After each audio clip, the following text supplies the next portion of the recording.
दोस्तों नमस्कार, मैं उमेश गौतम समग्र प्रदेश समाचार से। आज वो उत्सव है जिसके सामने सारे उत्सव फीके पड़ जाते हैं। बिल्कुल सही बात। आज स्वतंत्रता दिवस और आज हम अमृत महोत्सव मना रहे हैं। 79वीं वर्षगांठ है हमारे स्वतंत्रता दिवस की। इस पर मैं कुछ बात करना चाहूँगा, कुछ बात कहना चाहूँगा और स्वतंत्रता के विषय में कुछ कहना चाहता हूँ, वो मैं आपको बताना चाह रहा हूँ। देश आज़ाद के 79 वर्ष पूरे कर रहा है। निसंदेह यह गर्व का विषय है और हो भी क्यों नहीं, यह वह सुनहरा क्षण है जिसे पाने के लिए हमारे अनगिनत वीरों ने रक्त से इस स्वतंत्रता के झंडे को सींचा है। उनके रक्त का एक एक कण इस झंडे पे लहराता प्रतीत होता है। एक बार अंतर मन से आंखें बंद करके ये सोचिए तो आपको स्पष्ट दिखाई देता है कि हमारे अमर शहीदों के लहू से रंगा हुआ झंडा है। ये आज़ादी हमें कितनी कठिन और कितनी विभीषिकाएं, कितनी त्रासदी के बाद मिली हैं, इसका वर्णन करना का शायद मेरे शब्दकोश में तो बिल्कुल है ही नहीं। अगर ये हमारे अमर शहीद बलिदानी ना होते तो आज हम इस तरह से ध्वजा खुले मंच में ना लहरा पाते। परंतु इस महोत्सव के बीच में एक दर्द भी है, क्योंकि स्वतंत्रता दिवस का राजनीतिकीकरण उसकी गरिमा को भीतर ही भीतर खोखला करता जा रहा है। 79 वर्ष बाद आज भी हम जहाँ थे वहीं खड़े हैं। जो फूट अंग्रेजों ने बोई थी धर्म, जाति और संप्रदाय की, उसी कड़ी पर आज फिर हम वहीं के वहीं खड़े हैं। कैसे मान लें कि देश की 79वीं वर्षगांठ पर हम विकास की ओर अग्रसर हैं। हमारी मानसिकता, हमारी विचारधारा आज भी वहीं की वहीं है। जो अंग्रेजों ने बीज बोया था जातिवाद के, धर्मवाद के, क्षेत्रवाद के, वो बीज आज फल फूल कर वृक्ष बनकर तैयार हो गए हैं। ये केवल ऐसा हुआ है तो राजनीतिकीकरण के कारण हुआ है। और इस राजनीतिकीकरण के कारण हमारे देश में विकास के लिए लाल किले की प्राचीर से हर वर्ष गरीबी को मिटाने की बात करती हैं सरकारें। 79 वर्ष से हर साल हर नेता, हर प्रधानमंत्री भारत से गरीबी मिटाने की बात करता है, किसानों की आय दुगनी होने की बात करता है, राष्ट्र में एकता और अखंडता की बात करता है। मेरा सवाल है आपसे, क्या ये तीनों चीज़ें आज भी विकसित हो पाई हैं? अगर आज कोई विकसित है तो जातिवाद, धर्मवाद, क्षेत्रवाद और देश के विघटनकारी नेताओं की चालें। जहां हम 1947 में खड़े थे, आज देखते हैं तो वहीं के वहीं खड़े हैं, बल्कि और उसके पीछे चले गए हैं। जहां देश के करोड़ों लोग, जहां हमारे देश के नेता लाल किले के प्राचीर से खड़े होकर गरीबी मिटाने की बात कर रहे हैं, 79 साल से गरीबी मिटाने की बात करते आ रहे हैं, वहीं देश की करोड़ों जनता आज भी 5 किलो राशन पर निर्भर है, ऐसा सरकारी आंकड़े बता रहे हैं। और इन नेताओं को शर्म नहीं आती कि यह हर साल इनका वादा गरीबी मिटाने का रहता है, किसानों की आय दुगनी करने का रहता है, ये कभी नहीं कर पाए। मैं कैसे मान लूँ कि आज हम अमृत महोत्सव मना रहे हैं, स्वतंत्रता दिवस मना रहे हैं। आखिर स्वतंत्रता किस बात की अमृत महोत्सव? किसानों के आत्महत्या का, या गरीबों के 5 किलो अन्न का, या बेरोजगारी का, या देश के अंदर फैली जातीयता के दंश का, या सांप्रदायिकता के दंश का? यहाँ तक कि झंडे के कलर भी अपने अपने बांटे गए हैं, यहाँ तक कि देवताओं को भी अपने अपने रूप में बांट दिया गया है। तो किस बात का उत्सव मनाऊं? ये सोचने का नहीं, दर्द का नहीं, संवेदना का विषय है।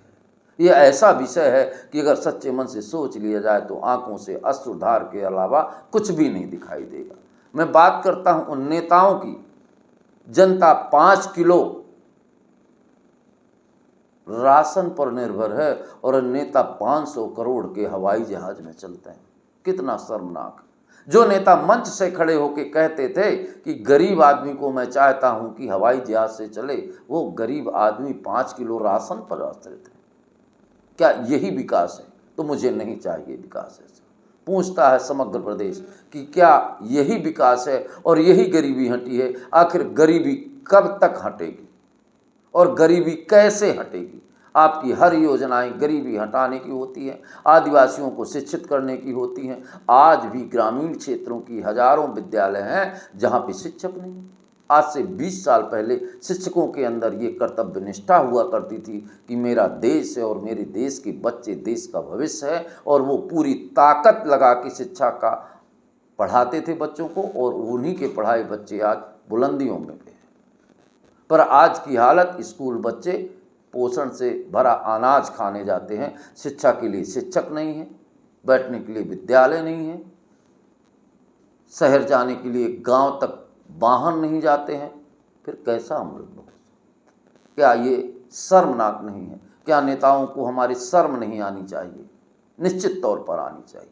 और ऐसे नेताओं को जो बड़बोलापन करते हैं, आज इतने वर्षों से गरीबी मिटा रहे हैं, पर गरीबी कम होने की बजाय गरीबी बढ़ती जा रही है। जो अंग्रेजों ने जाति और संप्रदाय के बीज बोए हैं थे, उन्हें इन्होंने और गाढ़ा कर दिया है।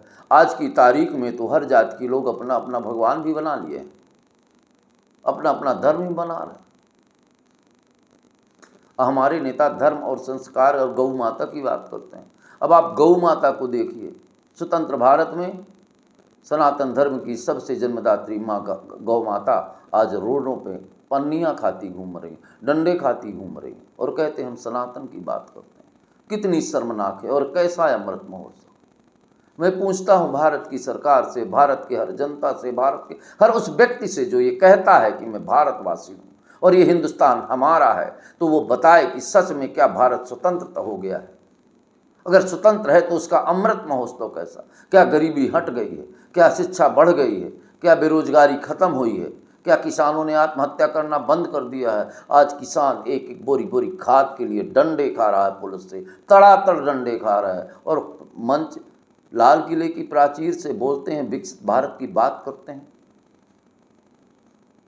ऐसा लगता है जैसे हमारे देश में शासन शेख चिल्ली का हो। शेख चिल्ली की कहानियां तो मेरे देश में हर आदमी जानता है। हमें शेख चिल्ली नहीं, सच में काम करने वाला व्यक्ति चाहिए।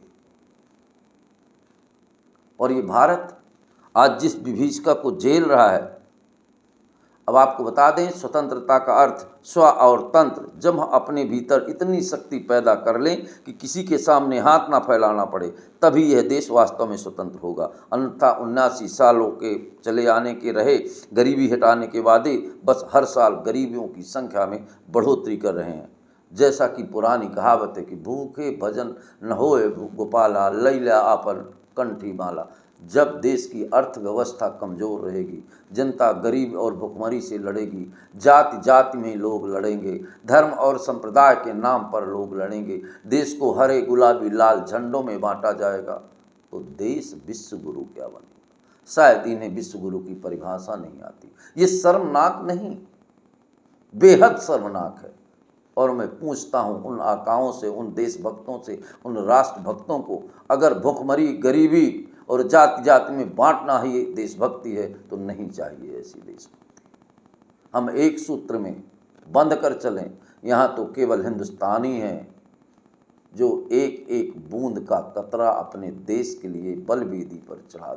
ये वो वीरों का देश है कि जब देश की जरूरत पड़ी तो दधीच जैसे लोगों ने अपने शरीर को गौ की जीभ से चटाकर हड्डियां निकाली।